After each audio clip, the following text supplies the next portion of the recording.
نحمد ونصلي على رسوله الكريم أما بعد فأعوذ بالله من الشيطان الرجيم بسم الله الرحمن الرحيم إنما المؤمنون إخوة فأصلحوا بين أخويكم واتقوا الله لعلكم ترحمون وقال النبي صلى الله عليه وسلم المسلم أخو المسلم অধ্যকার আর রহমান ছাত্র পাঠাগার কর্তৃক আয়োজিত আজকের এই শিক্ষা সেমিনার সুদক্ষ পরিচালক এবং বিজ্ঞ বিচারক মণ্ডলী এবং আমার সামনে দূর দূরান্ত থেকে এলএম পিপাসিত ছাত্র ভাইরা সকলের প্রতি আমার আন্তরিক মোবারকবাদ। সম্মানিত উপস্থিতি, আজকে আমাকে যে বিষয়ে আলোচনা দেওয়া হয়েছে তা আপনারা পূর্ব থেকে অবগত আছেন। এই বিষয়কে সামনে রেখে কিঞ্চিত আলোচনা করার চেষ্টা করবে ইনশাআল্লাহ। সম্মানিত উপস্থিতি, আজ এমনই এক যুগে আমরা এখানে একত্রিত হয়েছি যখন সমগ্র মুসলিম উম্মার উপর চলছে চরম দুর্যোগপূর্ণ বিভীষিকাময় অবস্থা। বিশ্বের আকাশে বাতাসে ভেসে বেড়াচ্ছে মজলুম মুসলমানদের আত্মচিৎকার। সারা বিশ্বে এমন মারাত্মক পরিস্থিতিতে সুষ্ঠু সুন্দর ও আদর্শ সমাজে নবী মুহাম্মদ রাসূলুল্লাহ সাল্লাল্লাহু আলাইহি ওয়াসাল্লাম এর শীর্ষক বিষয়টি আলোচনায় দেওয়ায় আমি ব্যবস্থাপককে আন্তরিকভাবে ধন্যবাদ জানাই। সম্মানিত উপস্থিতি, নবী মুহাম্মদ রাসূলুল্লাহ সাল্লাল্লাহু আলাইহি ওয়াসাল্লাম আবির্ভাবের পূর্বেই আরব সমাজের ধর্মীয়, সাংস্কৃতিক ও রাজনীতি অবস্থা ছিল খুবই খারাপ।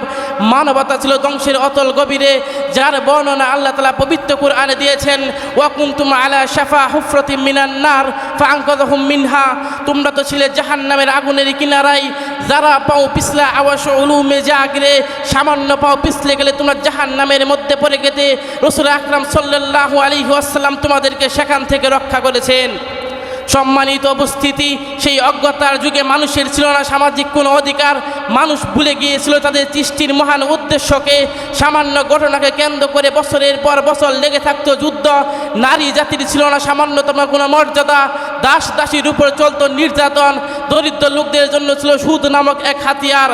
সম্মানিত উপস্থিতি, চারিদিকে যখন বাতিলের জয় জয়কার অবস্থা, ঠিক এমনই এক যুগে মজলুমদের মুক্তি দিতে, বিশ্ব মানবতাকে একটি সুষ্ঠু সমাজ উপহার দিতে প্রেরিত হলেন সাইয়্যিদুল মুরসালিন রাহমাতুল লিল আলামিন। নবী করিম সাল্লাল্লাহু আলাইহি ওয়াসাল্লাম আসলেন জগৎবাসী সকল সমস্যার সমাধানের জন্য রহমত হিসেবে, যার বর্ণনা আল্লাহ তাআলা পবিত্র কোরআনে দিয়েছেন, ওয়ামা আরসালনাকা ইল্লা রাহমাতাল লিল আলামিন। হে নবী, আপনাকে সমস্ত জগৎবাসীর জন্য রহমত হিসেবে প্রেরণ করেছি। নবী করিম সাল্লাল্লাহু আলাইহি ওয়াসাল্লাম আবির্ভাব হওয়ার পর সমাজের এই অবস্থা থেকে তিনি ভীষণ চিন্তিত হয়ে গেলেন এবং এই সমাজকে পরিবর্তন করার জন্য তিনি বিভিন্নভাবে বিভিন্ন পরিকল্পনা অবলম্বন করলেন।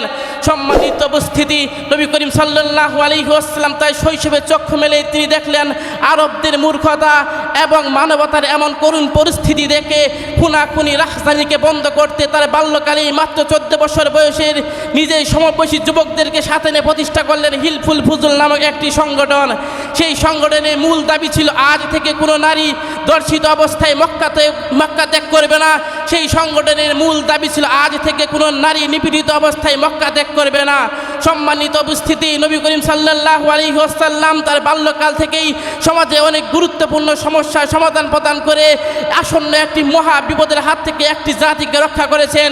যেমন পুনর্নির্মিত কালো পাথর, ওই ঐতিহাসিক কালো পাথর হজরে আসওয়াদকে কেন্দ্র করে যখন আরব সমাজের মধ্যে বিভিন্ন সমাজের মধ্যে যুদ্ধের উপক্রম হয়েছিল, সেই মহা সমস্যা চমৎকার সমাধান দিয়ে একটি জাতিকে ভয়াবহ পরিণতির হাত থেকে তিনি রক্ষা করেছেন। সম্মানিত উপস্থিতি, একটি সুষ্ঠু সমাজ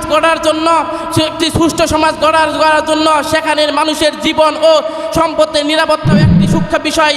তাই নবী করিম সাল্লাল্লাহু আলাইহি ওয়াসাল্লাম মসজিদে হিজরতের পর সেখানে একটি সুষ্ঠু সমাজ গড়ার জন্য সচেষ্ট করেন।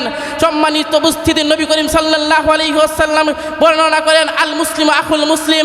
এক মুসলমান হলে আরেক মুসলমানের ভাই। অপর এক হাদিসের মধ্যে ঘোষণা করেন, আল মুসলিমু মান আমিনাহুন নাস। প্রকৃত মুসলমান তো সেই যার হাত ও মুখ দ্বারা অপর মুসলমান নিরাপদ থাকে। সম্মানিত উপস্থিতি, কেউ যদি কোনো ব্যক্তিকে হত্যা করে, ইচ্ছাকৃত কোনো হত্যা করে, তার স্থান হবে জাহান্নাম এবং তাকে জাহান্নাম স্থিরস্থায়ী থাকতে হবে। সম্মানিত উপস্থিতি, পরিশেষে আমি বলতে চাই, নবী করিম সাল্লাল্লাহু আলাইহি ওয়াসাল্লাম একটি সুষ্ঠু সমাজ গঠন করার জন্য যা যা প্রয়োজন নবী করিম সাল্লাল্লাহু আলাইহি ওয়াসাল্লাম তার সবগুলোই যথাযথভাবে আঞ্জাম দিয়েছেন। আজও যদি নবী করিম সাল্লাল্লাহু আলাইহি ওয়াসাল্লাম এর নেওয়া পদক্ষেপগুলোকে অন্তরে গ্রহণ করে করে অন্তরে গ্রহণ করে আমরা আজও যদি এই সমাজটাকে পাল্টে দিতে পারবো একটি সুষ্ঠু সমাজে। তাই আসুন আমরা এই নবী করিম সাল্লাল্লাহু আলাইহি ওয়াসাল্লামের নেওয়া পদক্ষেপকে গ্রহণ করে এই সমাজটাকে পাল্টে দিয়ে একটি সুষ্ঠু সমাজে আল্লাহ তাআলা আমাদের সকলকে একটি সুষ্ঠু সমাজ গড়ার তৌফিক দান করুক। সকলে বলি আমিন। নাসরুম মিনাল্লাহি ওয়া ফাতহুন করিব ওয়া বাশশিরিল মুমিনিন। আসসালামু আলাইকুম ওয়া রাহমাতুল্লাহ।